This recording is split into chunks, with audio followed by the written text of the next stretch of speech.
Hey y'all, I do this every time. We have trouble setting up the live. We're here today with Kylie and Hunter, two amazing clients of mine, and we're going to do a follow-up on their sessions today. They were, let's see, Hunter's was back in December and Kylie's was in February, their sessions. So they were first time doing hypnosis. So we're going to give you their experiences with the hypnosis and then all the changes that they experienced after that. So if you guys want to say hey and introduce yourselves, perfect. Awesome. Hi, I'm Hunter, and this is my wife, Kylie. Hi. Perfect. And so we have the chat up, and if you would to ask a question, we have Alice there. Hey, Alice.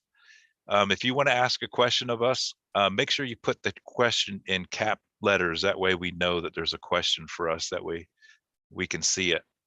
So what I'd first like to is have you guys, and whoever can go first, it doesn't matter, but describe how the hypnosis feels like, what it feels like to be in the hypnosis.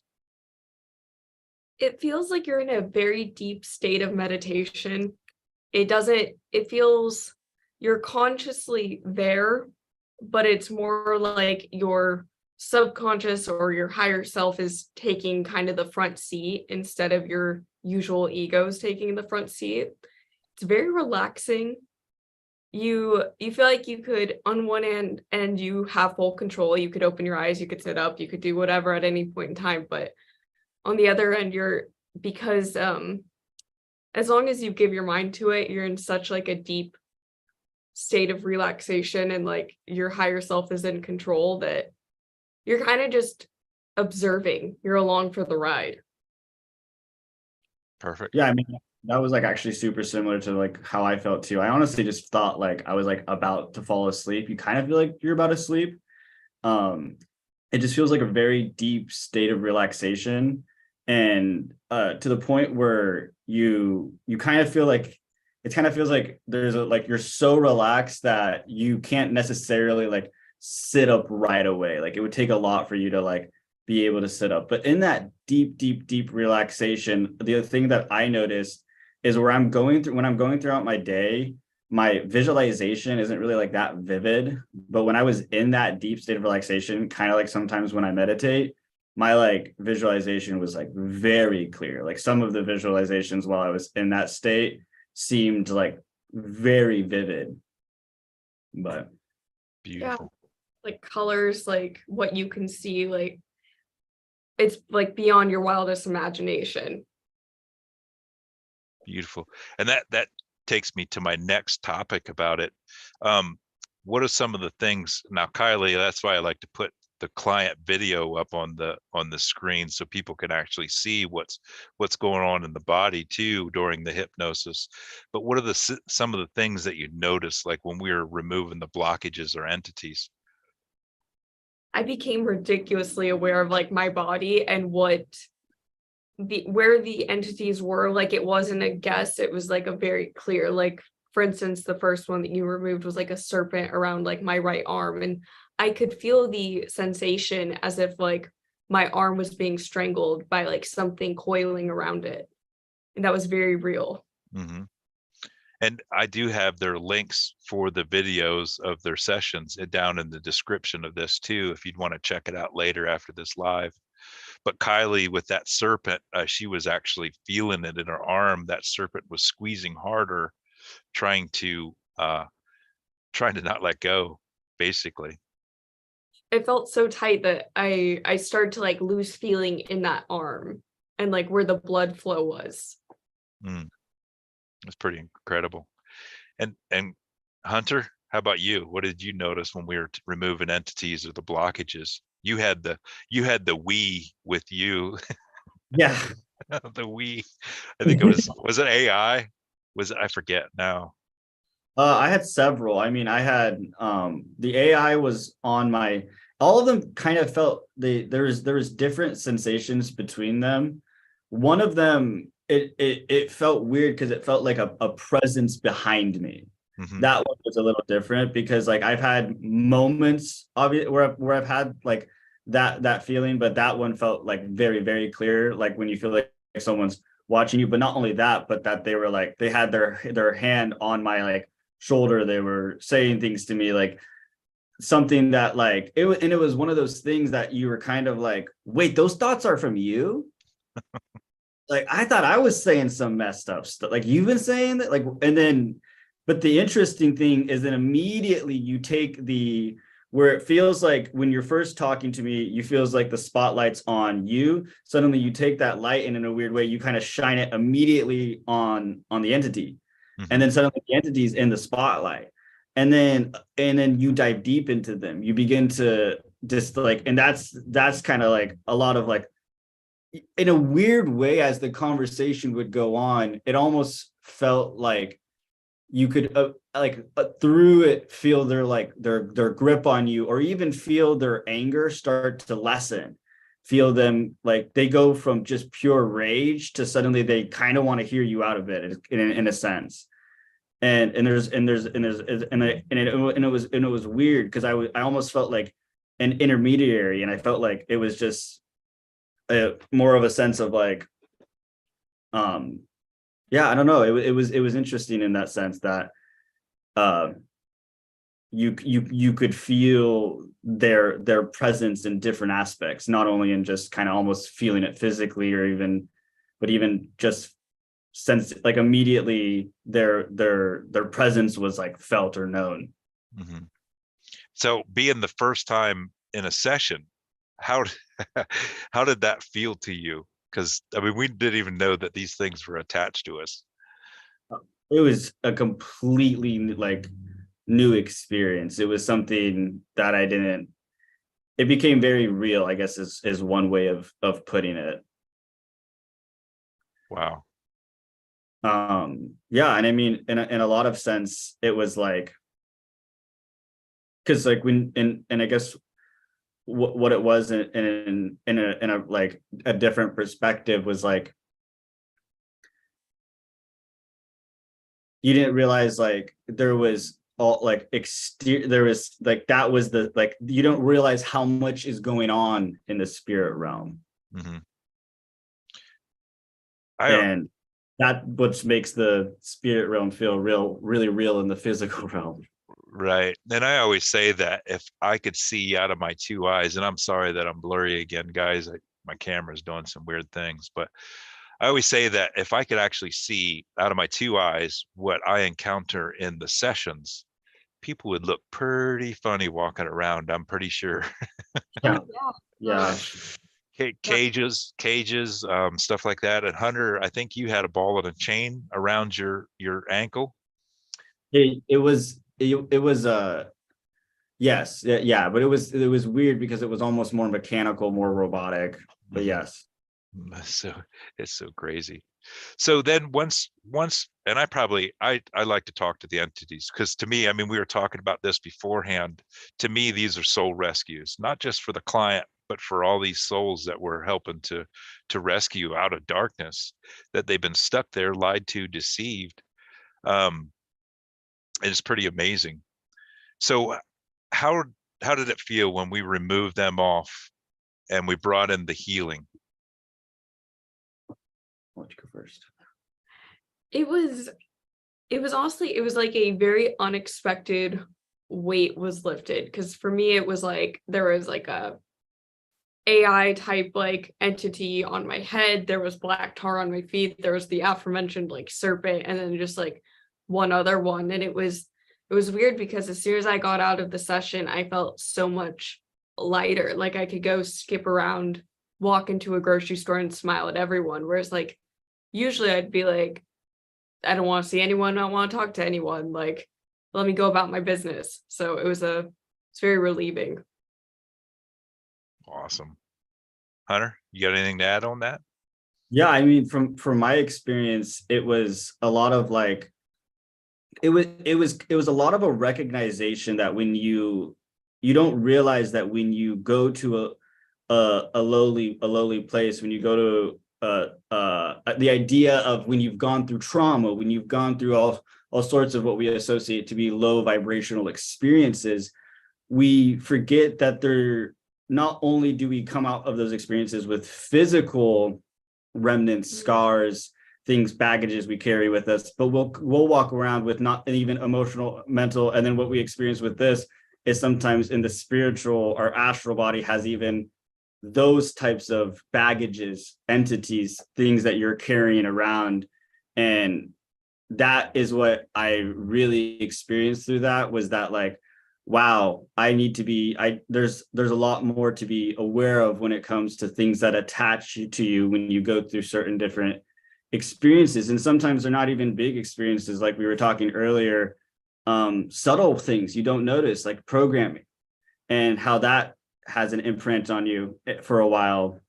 And all those, it gives you kind of from a more objective third party perspective and insight into how all of your different belief systems, all of your different programming, everything that's going on with you, and you kind of get a different look at it all. You can have, and it allows you to then go forward with a much fresher look on yourself in life, and kind of like a different type of being, renewed, rejuvenated, all of that stuff. Mm-hmm. I think maybe I told you guys this story, maybe, when we're talking about the programming and stuff that we had. So I was a preacher kid, was against it, or not against it, but I just didn't believe in any of it. I had this profound experience when I started remembering and realizing I had some severe back pain. I always wrote it down to being a paramedic. I had severe back pain from lifting patients. Well, that I don't think was the case. I started looking into the law one. There was a show someone did, and he was going over the law of one. And while I was listening to that, I had this profound revelation, I guess, that everything that I was taught, everything I was programmed, was not true or partially true. And after that day, I mean, I was laughing, I was crying, I was shouting out loud, just kind of like similar like to being saved in church or something like that, where you're in a fire and brimstone church and everybody's running around crazy. But it was kind of like that experience that I had when I was going through those teachings. And when after that realization, my back pain just completely went away. So I didn't have that back pain anymore. And if you think about it, that programming was affecting my because your root chakra is your stability, your security, your beliefs. And now that had changed, that back pain just went away. And it was I didn't realize how much trauma was put on me from those teachings, because even though I wasn't going to live the way the church wanted me to, I was going to do my thing, and hopefully, just before I died, ask everybody to forgive me. Yeah. But there was a lot of trauma associated with that, because I had that fear in the back of my mind that I wasn't going to make it now, because that's what I was taught. So it's so crazy how this emotional trauma affects us. Yeah. It manifests in more than, because like in today's like world, it's like we treat things like depression, anxiety, etc. with like medication. And the thing is it's like, I think we need to realize that when we go to those lowly places, that like it's more than just like pills to fix it. It's like, and there's more than just happens than like the surface level emotions. Like you could actually get the entities attached to you, which is horrifying. And it's like more reason to be like, okay, I'm not going to put my energy there anymore. Mm-hmm. Yeah. No, I thought that was so powerful what you said, because I've heard that from a number of people, is they've now even starting to catch up to it, and science is proving that 80% of the cause of most diseases is stress. And so it's like, then you realize most of these diseases are then mental. And so that is the crazy aspect of it, that fear and stress is like the number one cause of disease on the body. And we don't even realize all of the different things that are contributing to that mental stress, to that, emotional and even spiritual stress, that even such things as like, and that's really was like a profound thing from my session, was realizing like how much of an impact even on our physical body a belief can have. Absolutely. Well, so what are the changes that you noticed after the session, when you realized that everything was due to, emotional trauma, was things that were placed on us or things that we've done ourselves, like, even speaking negatively about ourselves? Yeah. Oh gosh. I think in many ways it makes you much more aware of the ramifications of a negative self-talk, and it also makes you aware of all of the things you do, of even sometimes when you just tell yourself like, oh, it wasn't that bad, people have it worse, or oh, it's not that big of a deal, and you discredit what might very well be something you need to still heal from, and something that you're more so bottling up, or something else going on that you're just not taking the time to listen to even yourself and deal with it. Because in many ways the body communicates to you through pain. It communicates to you that there's something going on here, and it's important a lot of the time to listen to it. And that's why when I had various things for me, like I had a lot of like stomach problems and like certain like eating problems with my stomach, and then to realize like so much of that was like I needed to actually like what was actually like going on there, and what I revealed through my session. And in many aspects I realized like you gotta listen to yourself. You gotta and pay attention to those things, and don't just like shove them off, and be be willing to realize that there's sometimes not only like the physical healing that you need to do, but even the spiritual healing that you need to do, and that you don't even realize is going on, at least for me. Yeah. Even like the littlest things, as like music, I realize like while I'm driving or while like songs are being played, I no longer like sing along to low vibrational songs or songs that take away like my personal power and my energy. And like, because I now can, it gave me an awareness to all of the things in life that try to drag your vibration down, even if they're presented as something good. So that's been like a big thing for me on like the micro, is like I just, even if it looks weird, I'll just stand there. I won't sing. I won't open my mouth. Like it's just like, I'm not going to accept that or speak it over myself. Like, Yeah. Well, I guess tell me about, Kylie, you noticed changes because Hunter's session was first, and you noticed the changes in Hunter too. So tell me about the changes that you've experienced since the session.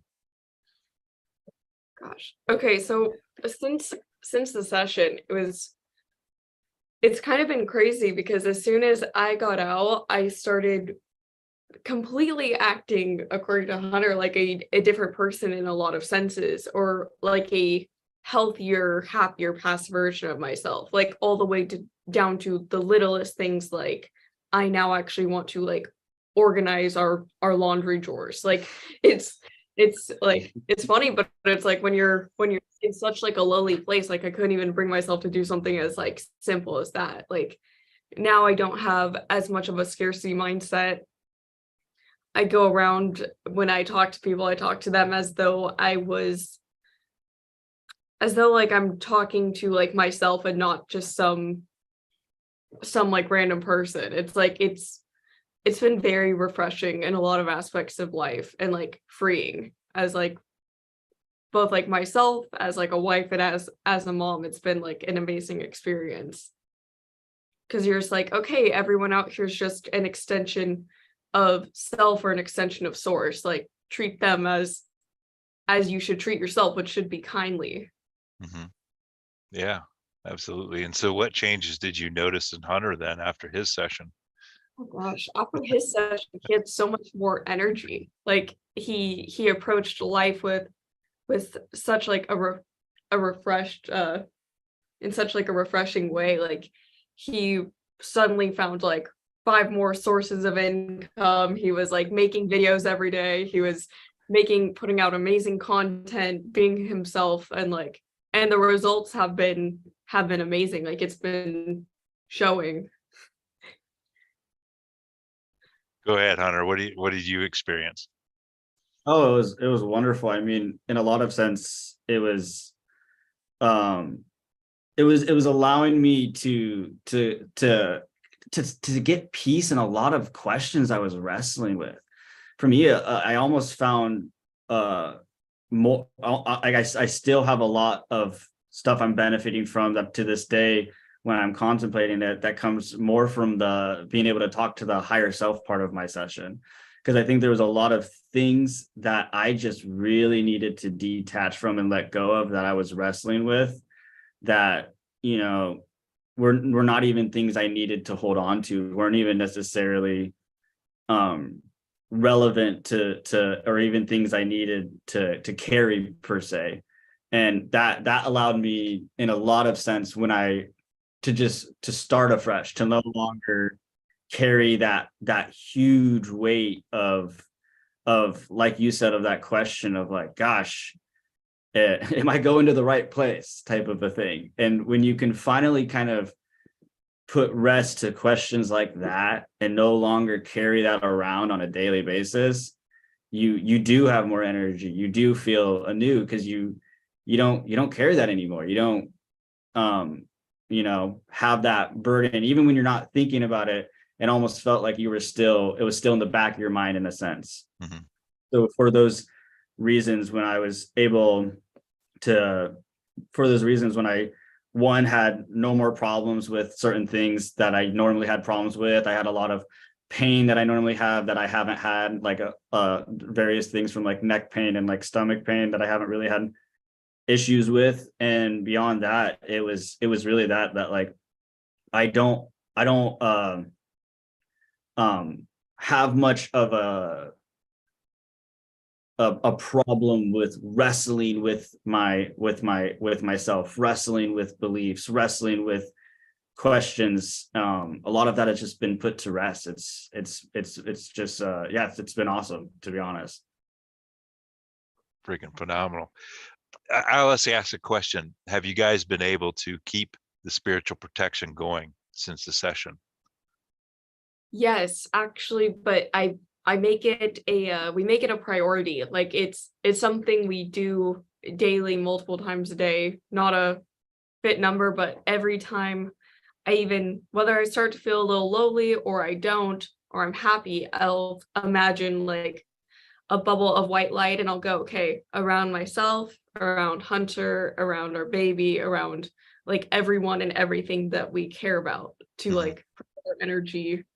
We also sage every day, use our incense every day, and kind of just like cleanse everything to keep the good in and keep the bad out. We've gotten more crystals. Yeah. It's funny how they just accumulate, don't they? Yeah. Oh, that's awesome. We're out looking for rocks all the time and crystals every time we're out. Yeah. So, Hunter, how about you with protections?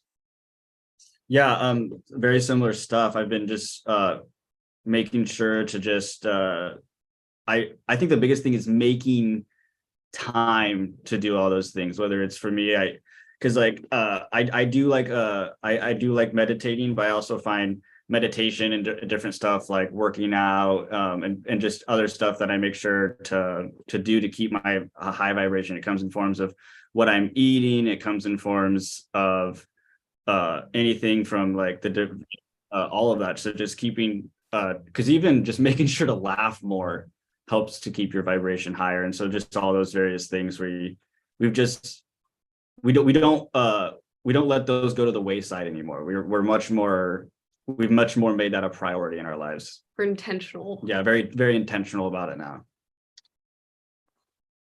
Awesome. And because, as I'm finding out now, everything is on frequency and vibration. So if you are letting that light shine internally, if you're keeping your vibrations high, the lower density things can't even get near you. They can't even come anywhere near you because they can't even be in that frequency any longer. So it's absolutely important to keep those vibrations high. Dancing, laughing, Yes, smiling, yes. just even smiling out when you're out and about is phenomenal. Yeah. I So mean, You do, you dance. uh, so you talked a little bit, Hunter, about speaking to the higher self and getting those questions asked that you had. How did it feel when you were speaking to the higher self? it felt like a really, really real clear connection to like my inner self, my inner voice. Like it was just clear and concise.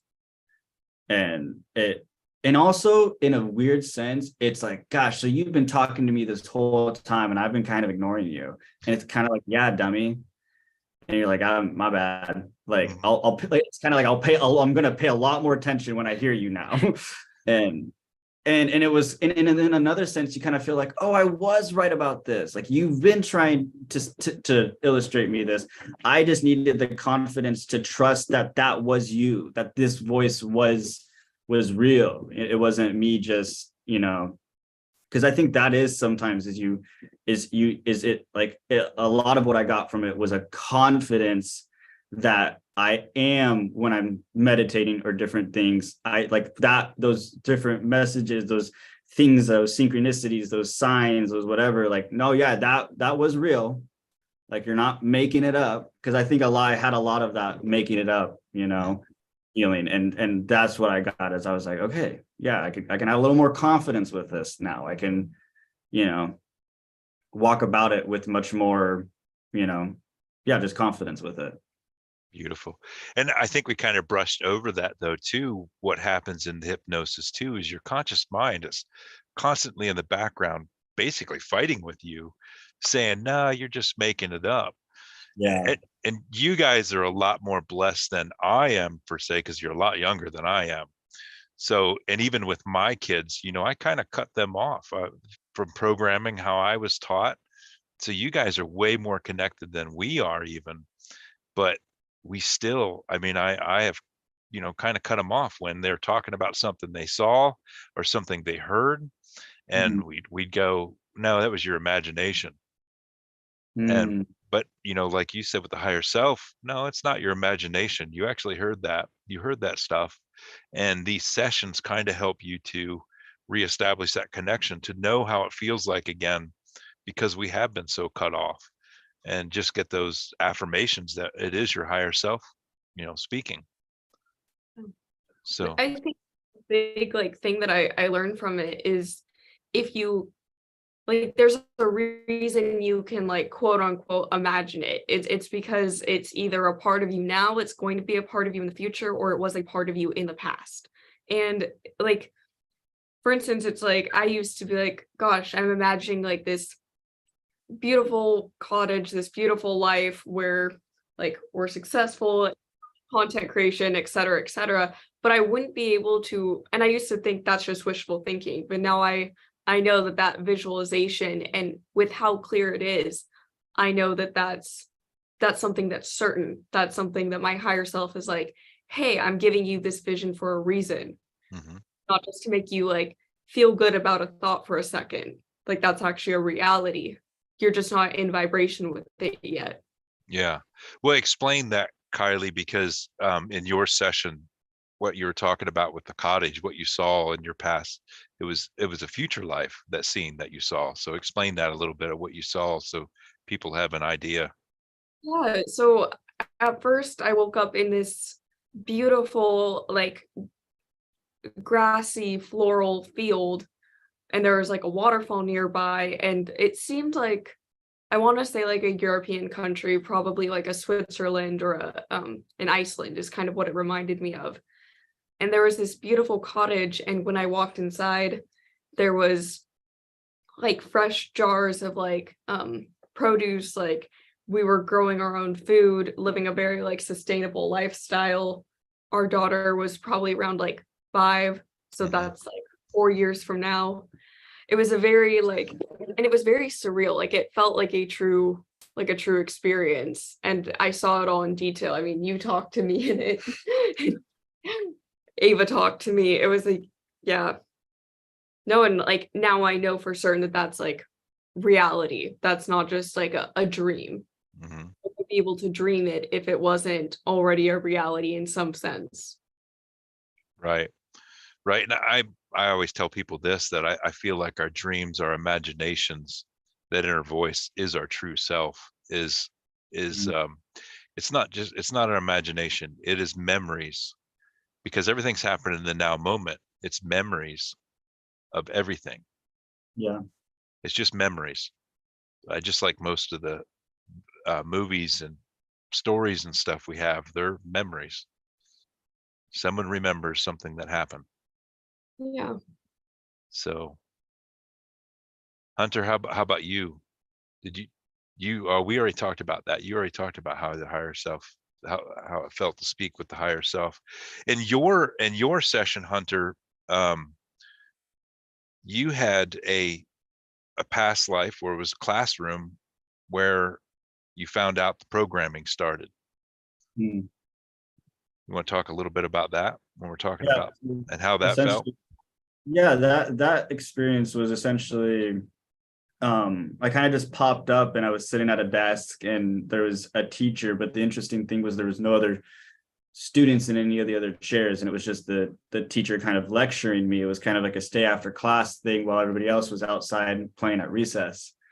And the interesting thing about it was that it essentially was just like they were trying to teach me something, or explain different things, and I was refusing to, I guess, like get with the program. I was refusing to accept what the facts as they were teaching them, and a lot of what that made me realize, and I felt what was being shown through me, it was that idea of the idea of the programming starts at a point when you're so young that you almost forget, and you don't even have a comprehension of how deep the programming can go. Mm-hmm. And how much of your beliefs, what you think about history, what you know to be true about the world, what you know to be true about reality, was just something you were taught to believe, and that it's actually it could be potentially a lot more that you don't know in ways you wouldn't even know you don't know.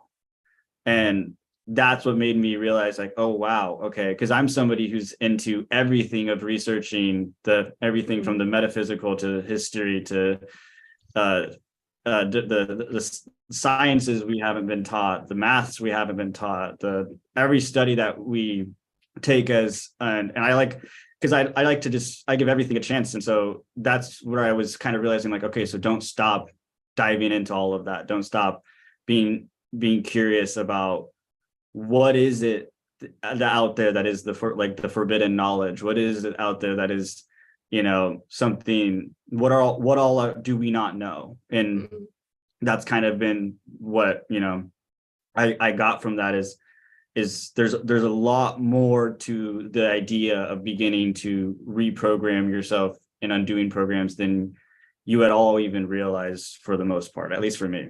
Mm-hmm. And then you actually saw I would call it, I don't like to put labels on anything, but I would call it like an in-between time. In between lives, you saw that. So how did that help too? Because your session, your theme was cutting out the programming, kind of was your theme, was, dismantling the programming. And how did that, seeing that in between time, help you with that? It was a very almost funny but beautiful experience, because it was kind of an idea of like, I popped up and immediately all of my loved ones and people that I didn't recognize but I knew were loved ones, And it was an idea of immediately they were all laughing, cheering, and clapping. And it was almost like I just got done like going and playing a game where you kind of forget that you go into the game. And they were like, "Oh, you did awesome that time. Like, congrats." And I was just like, but it was so intense. Like, it felt so real. And they're all kind of laughing and giggling. And they're like, "Yeah, but we were all just kind of characters in this play, in this game." And I was like, yeah, but when you go in there, like, it's like when you go in that, because it was like this kind of black hole that I popped up and I was in this huge, beautiful white place. And yeah, and it was crazy because it was kind of just like that experience was kind of from the in-between time was like, yeah, you kind of just pop in and pop out, goes real quick. It's just kind of a little blip and feels real, but you kind of remember real quick, okay, that was just like another one of those things we call life. It's pretty amazing because I think I was in the Hall of Records. I think it was in Kaz's session on me too, where we had all these globes, these realms that if you touch the realm, then you would go into the realm and you would be there for a whole lifetime, but it was only just a split second. Wow. So it's pretty incredible. And that changes your whole outlook on this life.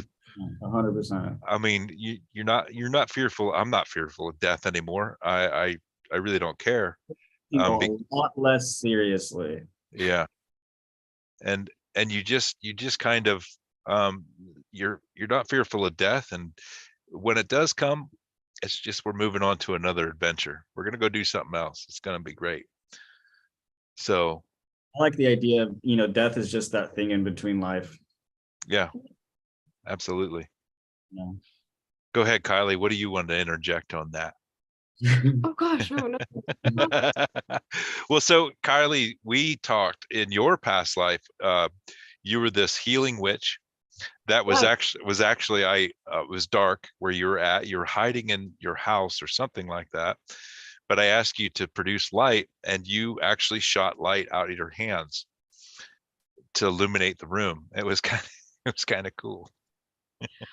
And truthfully, I do believe that us all as like humans do have these certain like gifts and abilities and can do those things. It's just we've been told that we're, just average. Like, we came from apes. Like, that's what we were told. Whereas monkeys a little more evolved. So that was an interesting part of my session, especially because she would go around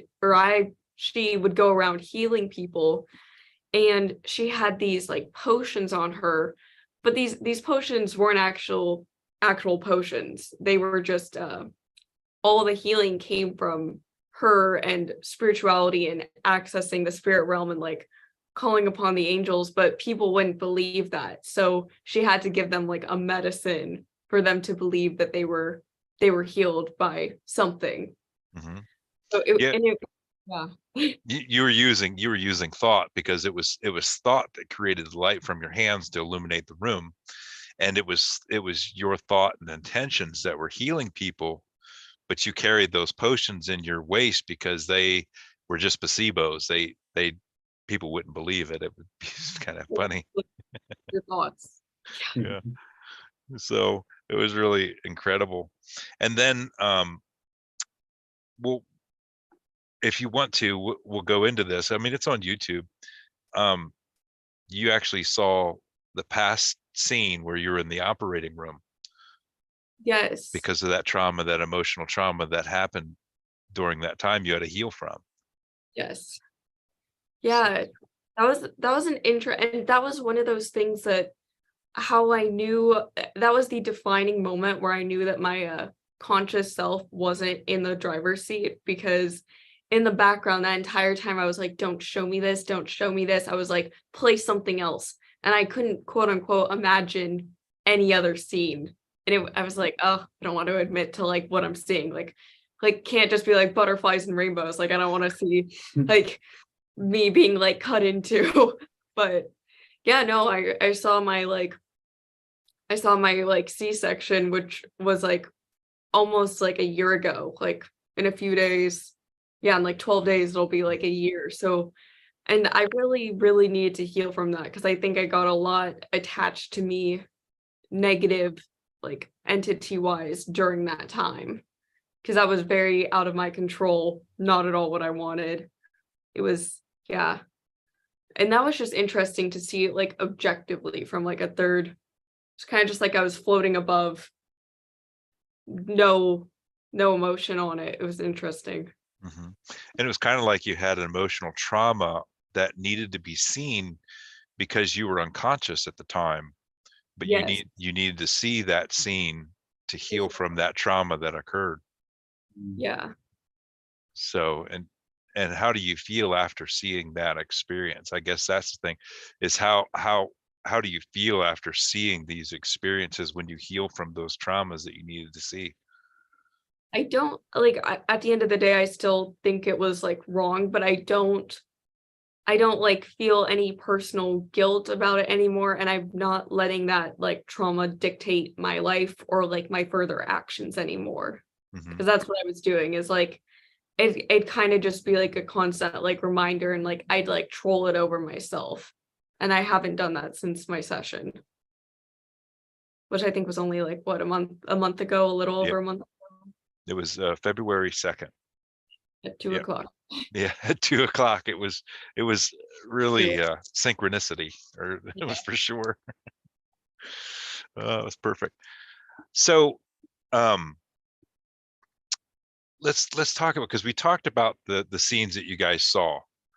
How were your visuals, or how were you visualizing during those times when you're seeing that? Let's tell the people how that feels. For me, it came from anywhere from like, it's kind of funny because sometimes you are, I guess what you'd call first person, where it feels like you are just like looking and like with able to turn around and stuff like that. But then other times I did have what felt like, you know, third party perspectives. I looked like I was kind of watching a scene take place. So it depended. And then when it came to the entity removal stuff, sometimes I really wouldn't visualize. Sometimes I would visualize it, and sometimes I didn't have a clear visualization as much as I had more of a presence. Kylie? I feel like with the visualization, like Hunter said, there was a lot of times like when I saw the cottage scene, I was definitely first person. But then when I saw the C-section, and when I saw like my past life as that old woman witch, those were both from third party point of view. But the interesting thing for me with the entities is that I wasn't there at all, but for the most part, but I had to, that part of the session took the most like energy out of me, because the entities so badly didn't want to be removed that they were like holding on. And then every time that they took the stage per se to like speak, it like I had to like kind of like stabilize my mind and not think of things as Kylie, but basically like give my energy and my voice to them, which was like the hardest part, because I was just like kind of like laying there like paralyzed in my own body as like this thing took over for a second. So that was interesting. Speaking, and it's good to go over that, because you know people are always everybody visualizes different. Like for me, it never plays out like this vivid movie that plays out in front of my eyes. It either comes up from an inner knowing, the words just come, or I get blurry images, is basically all I get when I visualize and when I'm in a session. So it's good for everybody to know that everybody visualizes different. So it depends, and however it comes, it's perfect. It's all perfect. Do you guys have any questions for me? Yeah, for sure. I mean, that other one was just kind of a question of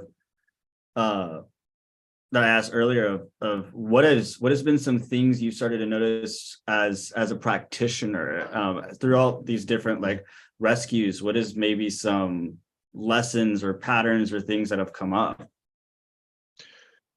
Well, one thing I do notice a difference is when I'm going into a session, I'll feel things like grab my throat or choke me out speaking. I'm starting to feel people's energy, or I'll get a pain while I'm going down through the induction of somewhere on my body, and I know that, oh, we got to check there because there's something there. It just left me know. So I'll quick try to put a check mark on my little diagram so I know we need to check that for sure. Those are the biggest things. I think probably my third eye's been opening up more. Like I'll see light flashes out of my eyes, out of the corner of my eyes. I mean, in a session, I'm constantly seeing synchronicity in the numbers. Like I look at the clock and it's 222, and I'm like, okay, yeah, we're on the right path. Wow. So, as far as those are like physical changes that I experience, I don't know. After my first session with Laura a long time ago, when I first took the training, I mean, I felt lighter. That feeling, you just never experienced that any before in your life, or not that you remember. Just lighter, like everything that you never knew was weighing you down just released. And you're quicker, you're lighter in your step, and like Kylie, you're going in and smiling at people, that because you're looking at people different. You're looking at them as just an extension, a reflection of yourself. So there's so many changes, that kind of changes.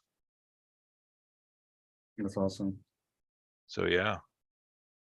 I mean, have you ever had anything come up where, do you ever feel that you're just because you're doing this work, and it's honestly, it's awesome work, and it's very unique work, do you ever have things where it's like you're getting messages, whether it's from in your dreams, or do you have like angels communicate to you? I don't know, I'm just curious. Like, I keep asking for those messages to be clearer. I don't remember a whole lot of my dreams when I wake up.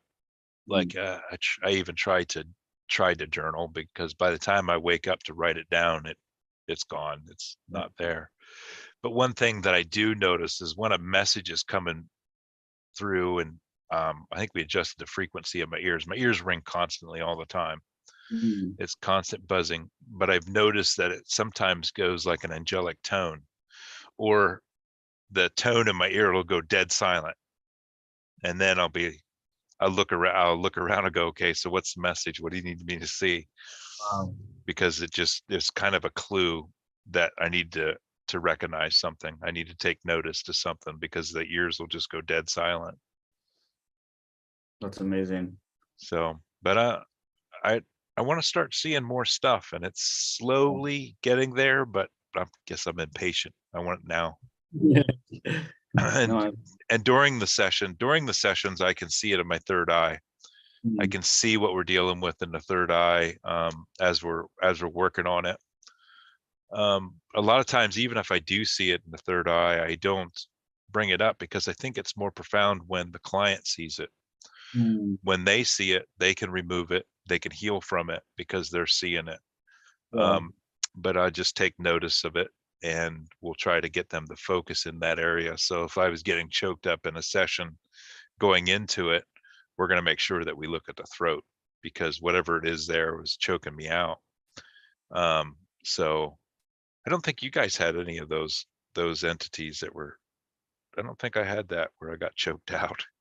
I think the first time we tried to have a session, since that was in January, like we had all sorts of like technical issues, and it just like was not the time. But the technical issues stopped occurring the second that we decided to reschedule the session. Yeah. That's because I even questioned you. I go, do you want to go on now that we reschedule it? No, we'll just keep it the other day. And I think it was I was actually having issues with glitching when that happened. We had to reschedule. And that's what I find. We go into these sessions and we have technical issues and stuff like that. I used to get kind of irritated with it, or not really, but it's all in divine timing.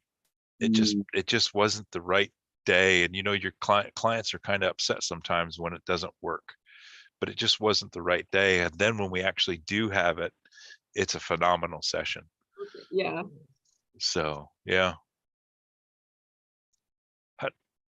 How do we I think we ran around the barn, didn't we? Oh no, You guys were just talking about technical difficulty because I was just asking you about your experiences and patterns throughout different sessions. So you're just talking about that. Mm. Yeah, well, the patterns throughout That's why I'm just like picking your brain as far as like what is there's revelations that happen on a personal individual level, but you might be able to see on a macro collective what's happening. Are there things that are kind of seeming to see everybody's kind of going through? Are there things that we can all kind of be like, okay, that's nice to know that everybody can kind of relate to us, you know? I don't know, maybe things like that. Well, in the sessions, I mean, there's always similar themes. Everybody's so individual. Each session is so individual, but the themes are always the same. You know, we got to get back to our roots. We got to get back to nature. We got to get back to grounding. And I was just thinking about that because I heard a video where they were saying about how they weren't supposed to stay in the frequency of grounding because they're trying to be at a higher frequency. But when we look at the body, we are an electrical system. You know, the medical, and I say this every time, I think probably every video that we do, I always talk about these bodies being electrical earth suits. And, you know, it's so important. And that's the reason, like, we take off these entities, we can allow that energy to flow through the body, that electricity to flow through the body. And if you're not grounded, if anybody knows about electricity, you got to be grounded. You got to be grounded to the earth or else it's not going to work. So we got to be grounded in order for that to work. So we go through and we're clearing out these energetic, emotional, traumatic blockages that are causing kinks in our wires and doesn't allow the energy to flow. And once we clear those out, we're grounded to the earth. We cleared those breaks.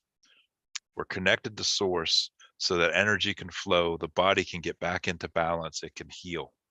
Yes.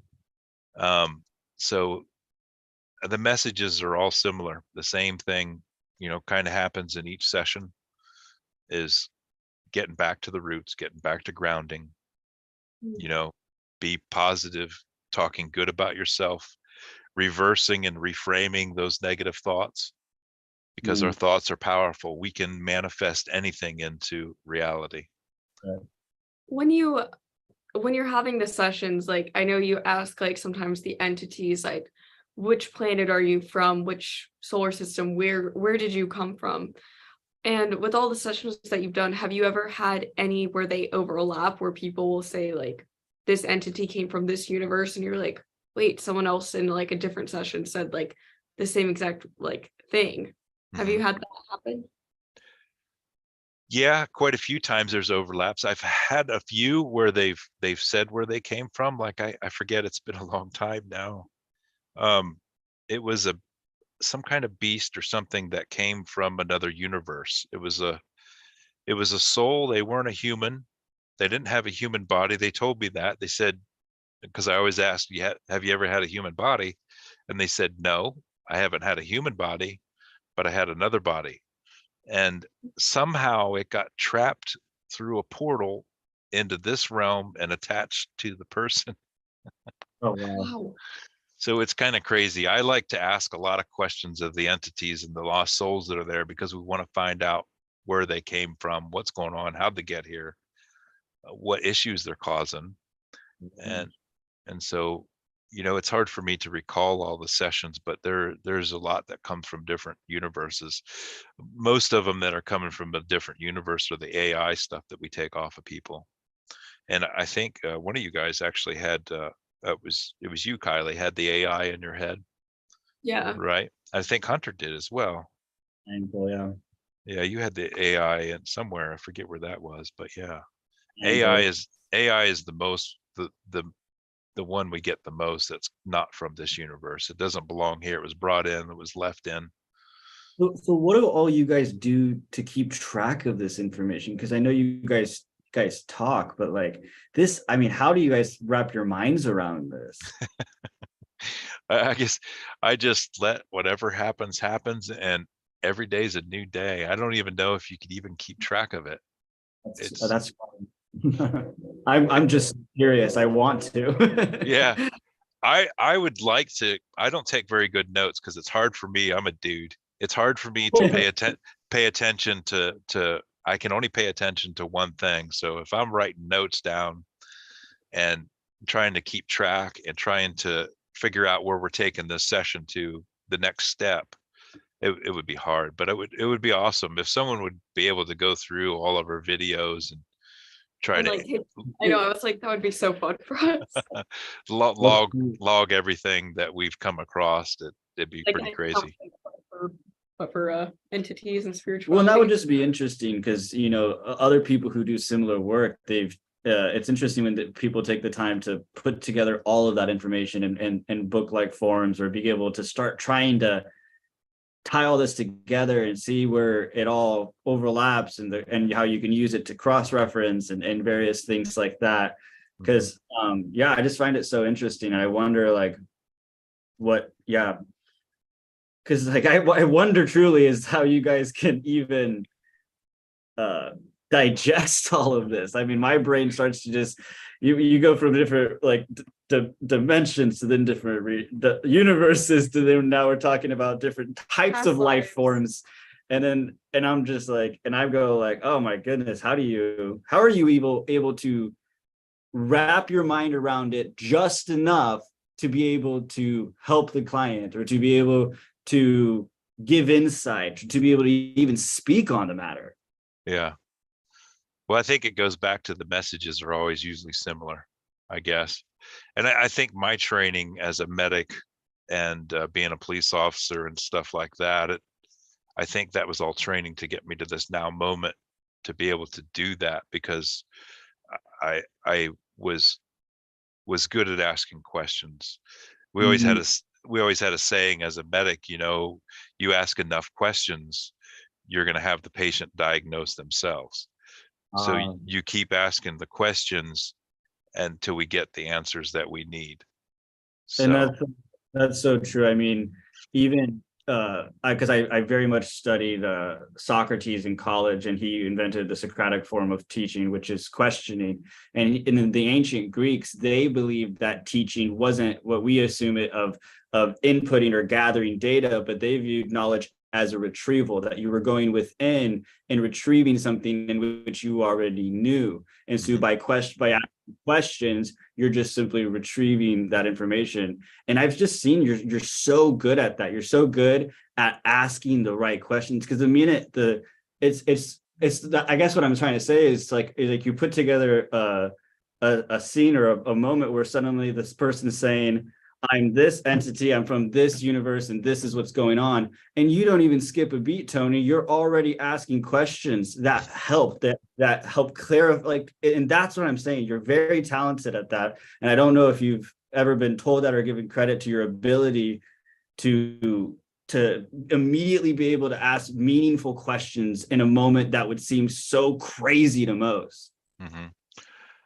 You know, people have said that, but it's always hard for me to take that compliment because to me, I guess it's just I'm used to it. When I started this remembering and I started this journey, it was kind of like the stuff was just coming down like a download, I guess. You know, we talk about walk-ins too a lot. And I just wonder, was it downloads coming in, or did another fractal of my soul just all of a sudden say, hey, I'm going to take over this vehicle for a while and we're going to take it from here. I don't feel like I'm a walk-in, but it just felt like the information was coming in. I don't know where it came from. I just know these things now. And I didn't ever before, because 3 years ago or 2 years ago, however long it was when I started, I would have never thought I'd be doing this. I would think, you know, my 2 year younger self would think I'm an absolute crazy nutball for even talking this way. So it's just, I guess it's just, I don't know. I've done it before, pretty sure. I mean, there has to be somebody that said that it is kind of funny that around that time, that 2020, 2021, the number of people, including even us, that's when we suddenly just woke up to, and to a lot of these ideas. And I mean, come on, that was crazy to me. just via even checking it, like the number of people I saw from YouTube, that I was like, dang, everybody started to go, there was a lot of people who I guess you could say started to remember around that period of time. Mhm. It was And very it, and it's like when I talk about the electrical body, like, you know, because I was trained as a medic, so we're trying to fit into the medical field of it being a mechanical body. We need to put poisons in it to kill things and cut shit out in order for it to work. Well, that's not it. All of a sudden, you know, that all makes sense of it being an electrical body, and we're just told wrong. We're just taught wrong. Whatever. It was just like it was common knowledge. I'm like, why didn't I realize this before? Yeah. Yes. So That's been a big topic we've been diving into, is because when you go from thinking it's like mechanical and chemical to thinking it's electromagnetic, it when you realize you just need to make everything flow better, and you need to be able to allow because I don't know the proper terms, but essentially even when it comes to grounding, so much of inflammation is because you have too much charge on you, and Yes. grounding will take away that charge.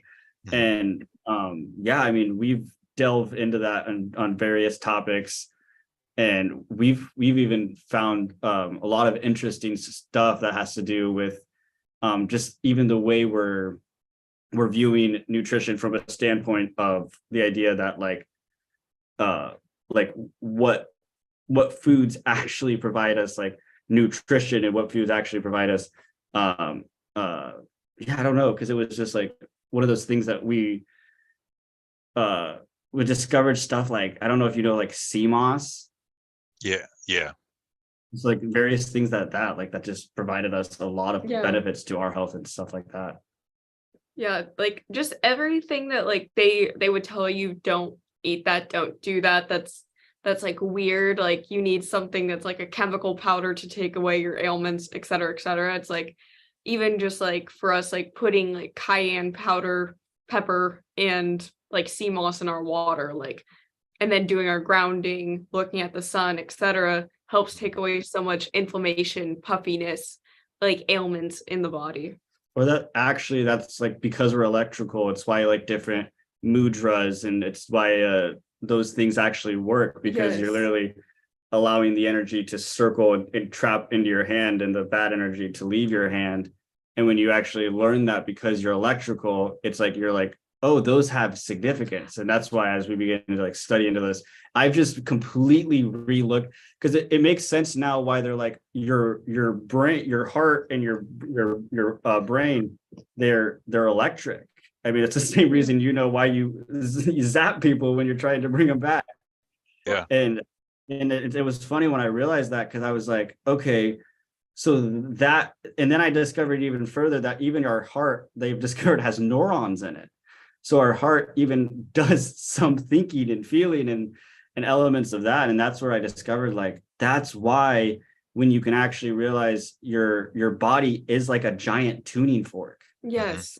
And that's why you just essentially, all these different things that are vibrating around you are, and the things that you're eating and all the things you're doing impact that vibration of that tuning fork. Well, and it even like explains like why, like, because I think like a lot of people have part of the truth, they have it partly figured out, but it makes sense why, like, for instance, when you walk into a church, everyone's going like this or this, and it's because they're actually feeling something that is real. Mhm. Like there's actual like electricity passing, energy entering their bodies, and like making them like feel like enlightened, happy, like their body like feel good when they do that. So it's just it's like it's so interesting, because you just start to realize like all these little things in society start to make a little more sense. Mm-hmm. Mm-hmm. And you know, we're talking about grounding, and Hunter brought it up too, is that if that electricity that you build up in your body can't go nowhere.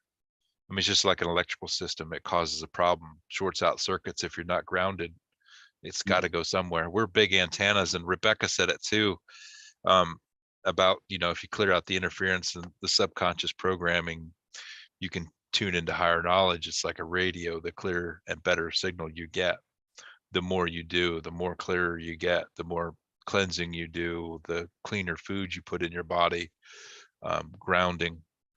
I think I shared it on my Telegram. I'm actually building another pair of moccasins because to me, on the cold days where I can't go barefoot, moccasins, even having anything not synthetic, anything natural fibers between you and the earth, you're still grounding. So leather, wool, good thing. I mean, even if you have that between you, you're grounded.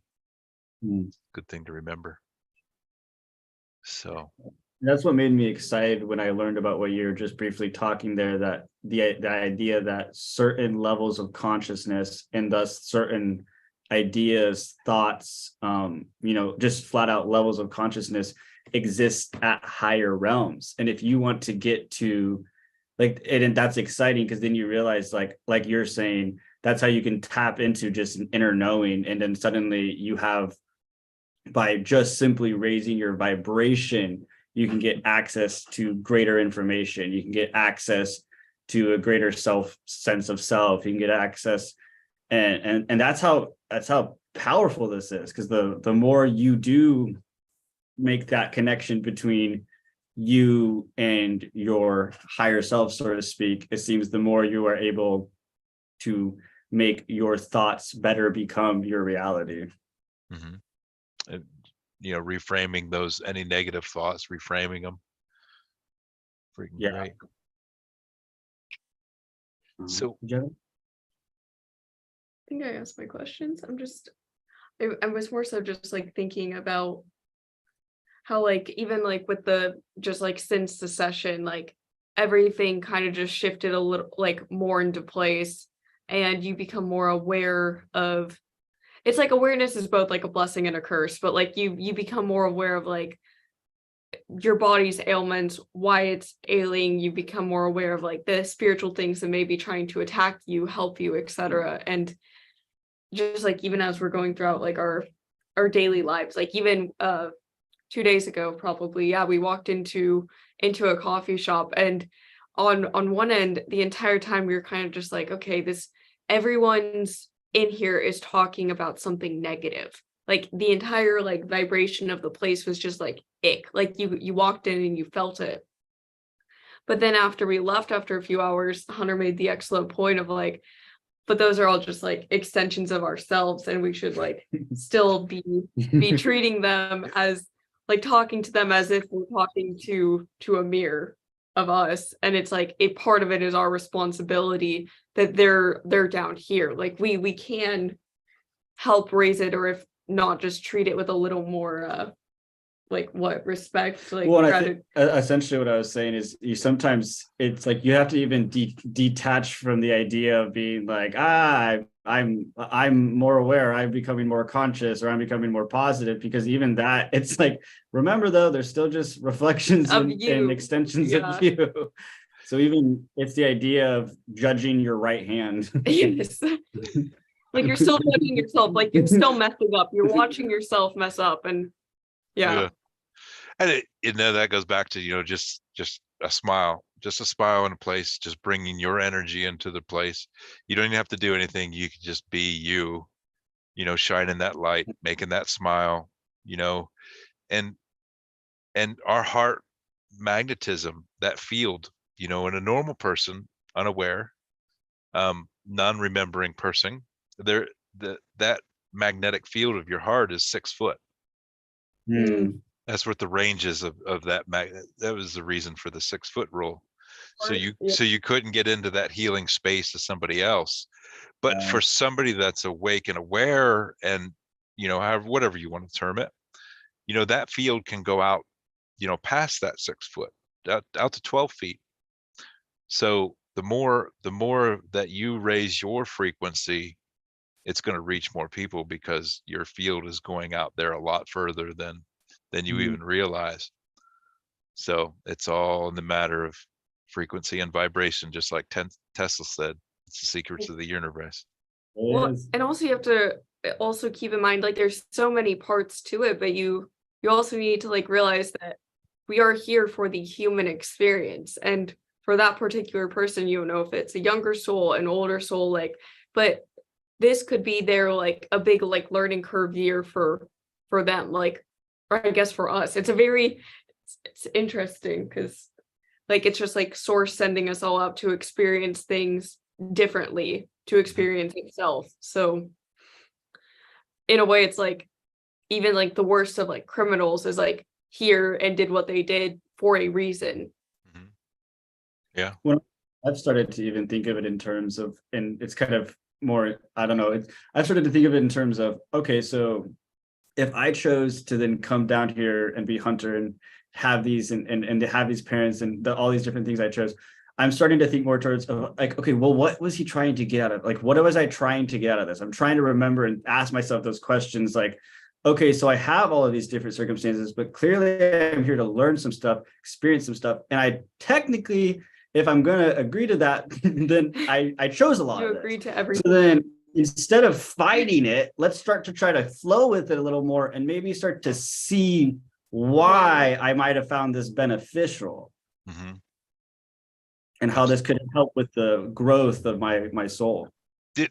I don't remember now, Hunter, but did you, when you were in the in-between time, did we figure out, because I usually like to ask that question, I want to know how we made those decisions in between to come down. Did we talk about that, or did we come across? We didn't get into it. Okay, so we didn't get it into your session. I just had a I session. would love to know how the formulation of a birth contract like comes into being. I want to know that conversation. I just had one, and I think that I can post it, but we just had an in-between time. I actually went through a whole past life all the way to the in-between time, and I did get some answers to how that happens, and it's pretty incredible and crazy. Something I thought about a while back as we were talking too, because we're talking about everything is in frequency and vibration, and electricity, and all that stuff. And as a preacher's kid, I really regretted this. I hated this. I didn't understand it. When my dad would be in a public restaurant and he'd have to pray over the food out loud. And it would, as a kid, it would embarrass me so much. I hated it. And but now I've come into the understanding that he is actually partially right. Although he's doing it out loud so everybody sees what he's doing, he's actually changing the vibration of that food we're ingesting. Just like water, like everything, we're actually infusing it with that. And I thought about that. I don't know what you were talking about, but we were talking about food or something like that. But that's something that the programming is partially right, although they don't know what they're doing. Isn't that funny how that works out? That's part of the misleading, is they're doing something like, because even the symbol of the cross predates, it goes back tens of thousands of years and really just means the balance between body, mind, and soul. Mm-hmm. Or even it's funny that you bring that up, because I made a little video that got like some views on like TikTok, because like something I really researched into was what you just talked about, which was like water research. And one of the researchers I researched into was a guy by the name of, you probably know him, Dr. Masaru Emoto. Mm-hmm. And his rice experiment, he also does water crystal experiment. What he actually even found is you can take a drop of holy water, you can put it in a 75-gallon like a barrel of water, and you can still find that drop of holy water. Really? Yeah. And so they literally have been able to prove. And so how a guy by the name of Victor Schonbergen, he was a German water researcher in the early 1800s. And he said that he believed that water was a living substance and it had memory. And so he believed that water was born in the forest. It was born as rain. It would get its life from its ability to flow freely, never making it have to do 90-degree turns, never forcing it to go anywhere, just flow. And then it would pick up all its nutrients from the trace minerals and the rocks and things like that. And that by the way we're treating water, by putting it through pipes, by even the energy it picks up as it's flowing through everybody's houses, the different negatives and the energy that it hears, all of that is being picked up into the water and the various things. And so you are 100% right that like the science is starting to even prove that our thoughts and actually have like an impact change on like the the- molecular structure of water and even sometimes the food that we eat. Hmm. And it was that documentary, The Secret Life of Water, that really got me thinking too about how important that was, is blessing that. I mean, if any of you have not watched The Secret Life of Water by Dr. Emoto, is it Emoto? Yeah, I can't remember that. Um, and watch it, because it's profound. I mean, all they would have to do is put a nanoscopic word in something that they would put in your body, and it would screw your whole system up. Yeah. It would it would screw your system up, because we're 70 to 80% water. And that's why it's important that we talk good about ourselves, that we, put love into ourselves as well. And and share Sharon, or is it Sharon? I'm not even going to try to pronounce her name, but it's a beautiful name. Honopono, your water. So, you guys heard what Honopono is? Do you know what No, I have no Honopono? idea. You don't? What is There's some reason you need to look that up. Honopono. I'm Um, gonna- um, I'm sorry. Please forgive me. Thank you. I love you. Oh, okay. And so that there was a doctor that studied psych patients, that he would focus that intention in, and it would actually change and make them better, the patients. Okay, that's cool. It's a Hawaiian prayer. Yeah. Hmm. Awesome. So does anybody in the chat have any questions for us, or Kylie and Hunter? Put them in there if you have them, if you want to ask about, the sessions. Kylie and Hunter are first timers. They had an amazing experience. Yeah, I just want to say, Tony, I mean, it is abundantly obvious that the care you have for every one of your clients, your patients, because you just feel it in as somebody who goes through the session. It's just like you really care, not only about obviously like us, but all the others, like souls too. And I just wanted to say, like, we really appreciate that. We've talked about that a lot. And if you ever do get the chance to like have a session with Tony, it's a transformative experience, and it really allows you to like see parts of this kind of thing we call life in ways you never have. I really appreciate that too.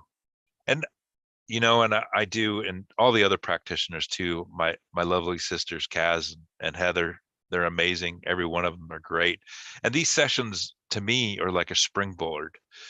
And it's good to have you guys on talking about it, because it's good to see the changes afterwards. What I'm finding in all the emails and messages, and it's very not very often that I get to actually speak to somebody on video, because nobody wants to put her face on video. But all the messages that we're getting is it's a springboard to something greater. We cleaned and cleared this stuff out, and now all of a sudden the clients are in the flow, things are happening, shit's manifesting now, like it never has before, and it feels good to be in that flow. And there was something, well, we talked about this before the show, and I don't know if I've ever mentioned it on video or anything like that, was that realization that I had. I call them soul rescues. Every session that I do, I'm on a mission. There's a mission. It's an awesome mission. We're going in, we're going to rescue souls. And what really hit it home was that story I shared with you when I was out driving around. I don't know what it was. I just come through a weekend of doing, I think I did like two or three sessions. And I saw quadruple 5 somewhere. I think it was on an address box. And I look up and I see a church sign that says, "One soul saved." And immediately I started laughing, but then I felt bad for the church, because I'm like, the poor folks. I just come through a weekend. I actually rescued 20 souls. I'm like, holy shit, I am on to something here. This is incredible. And you actually like you're gentle with them. Like you're not abrasive with the entities or the lost souls like either. You're like, we're going to gently lift you out in the blue net. Like it's very like kind, because a lot of them are just misguided and lost. They're not necessarily like benevolent. Yeah, and So, go ahead. I didn't mean to cut you off. no, yeah, I was done. You're good. But that's kind of why I try to ask as many questions as I can, because, and we talked about this before the show started too, is I am finding that, you know, an entity starts out as dark or malevolent, you know, here to cause harm, been placed and sent here by something else. And when I get down to it, because I use the angels to give the entities messages, and a lot of times it's when the angels give the entity messages that I figure out, oh, this is an earthbound soul that was lied to and deceived into doing this job, and I have to take it a different way because it's an earthbound soul.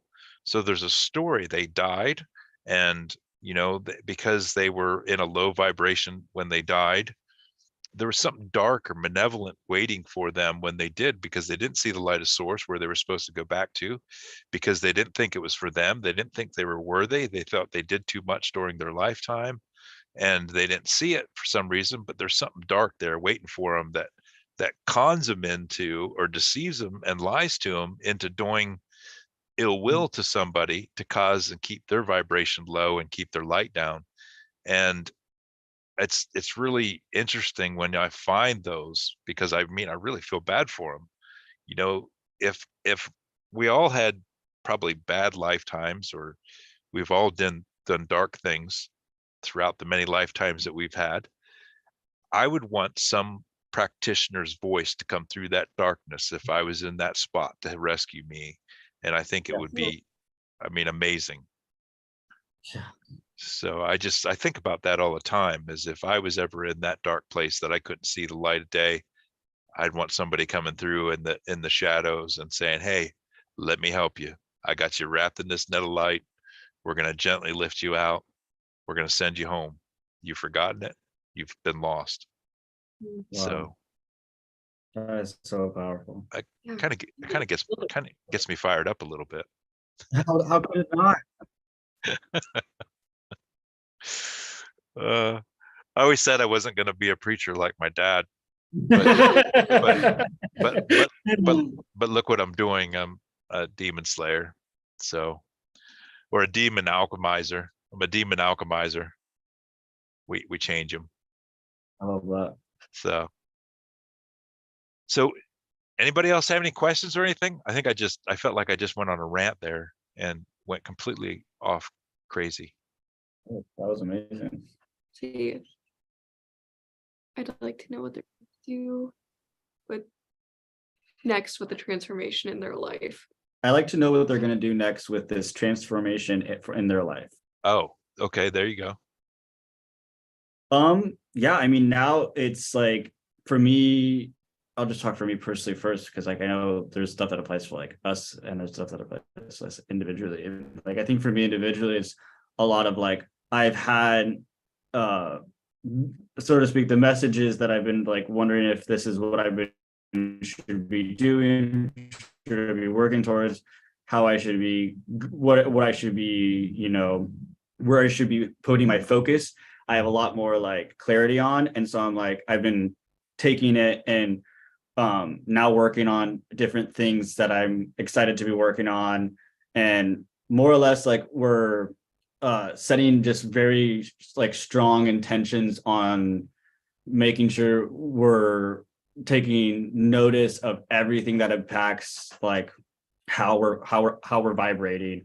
And more or less for me, it was like, I just am now like really starting to work on putting together all of this different information and research and stuff, and know that like the stuff I've been like learning, getting onto, like it's like on the right path, keep trucking along. And then, yeah, what about for you though? Yeah, for me, I've a lot of the times that I've been operating, like my entire life, I'd say I've been operating more so in the masculine energies and less in the feminine. And since my session, although I still have to act in the masculine in some sense, like I'm trying to discover and lean into the power of the feminine, because I feel like that's another thing that you're very programmed like against, and to not like, to not lean into, like that's just like weakness when it's not. There's a unique power to the feminine as well. And because I can't even, a few months ago and even now, I can't even like define what it is, but I'm on the journey to discover it. Yeah, yeah. That's perfect, and that gets brought up to me a lot. Is we need to balance that divine feminine, divine masculine in each one of us. The programming has made us to shun away from either one side or the other, because as dudes growing up, we're told not to cry, we're told not to feel or not to show emotion. But I tell you what, now that I come across this remembering and I'm feeling more out of the heart space and in love, I am a more powerful person or male by being able to balance my divine feminine with my divine masculine. Don't get me wrong, you do me wrong, I will kick your ass. I don't care if I feeling out of my heart space or not, but it makes me a more powerful it makes me a more powerful man. And the same way with women too, is balancing that divine masculine. It makes you a more powerful female. What I'm finding through the sessions is that us dudes have a lot more trouble with the hypnotherapy, is being able, because it is feeling into the heart space and feeling and diving into your emotions, whereas women are a lot more connected in that aspect because they are feeling out of their heart space. But they need to balance in the divine masculine as well. So if that makes sense, I think it sounded confusing, but what No, sense. Yeah, that's something we've been much discovering. I mean, I could get really into the fine details, but they say that like somewhere along the lines, we went from being once like a very much a because there's different levels of consciousness that even a species can be at, and for the longest time we've been a much of a left-sided male conscious species, to the point that even there's women that don't even realize they're operating in their masculine and not even in their feminine. And to be able to find the balance between the both is really where you find true power. I mean, all the feminine is the ability to create and to have creativity and to do all that, and being able to have that, I is so important when you truly want to master the self. Because if you don't acknowledge that 50% of you actually even still is feminine, then you're just leaving out 50% of all that you could have. Yeah. And so totally. So you're missing out on something. You're missing out on, you got to get a balance, and balance in everything, balance between light and dark, male and female. You got to balance everything. You got to find that balance. And I think these sessions help people to find that balance again. We lost it. We've been severed from it, disconnected from it. And it's important to find that again. So, well, we've been talking for an hour and a half. Can you believe that? No, honestly, no. It went pretty fast. Is there anything else, any final thoughts that you guys want to share before we probably should end it here soon? An hour and a half is pretty long. Yeah, it sounds good. No, I think I'm good. Yeah, I'd just say like protect, honestly, the most important thing on a daily basis, no matter how frequent or not, just make an intention with your visualization to protect your energy. Whether for me, like that's like a white light, just imagining around myself, Hunter, everyone who I care about. And it helps. Yeah, it just helps so much, like especially when you're walking into a situation or a place or some sense of like discomfort, just to protect yourself from anything attaching to you.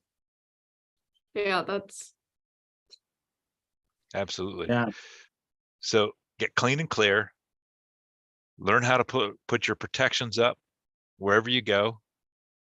And it doesn't matter what you do, whatever you intend, whatever you tend to help protect you will be.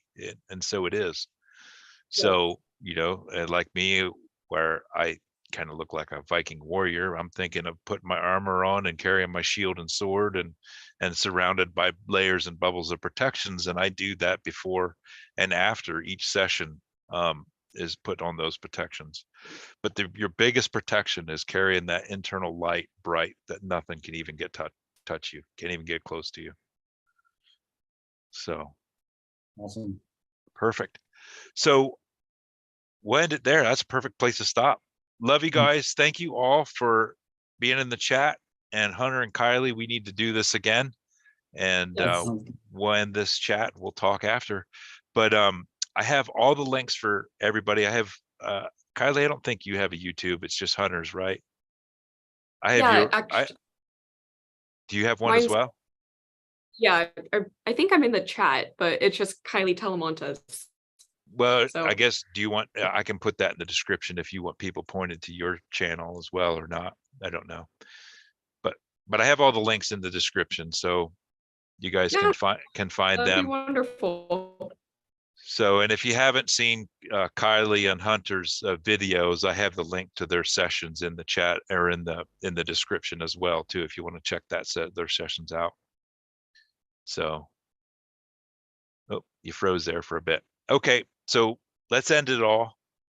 I love you all. Thanks for joining us. We'll see you soon. And Hunter and Kylie and I will get together and chat again.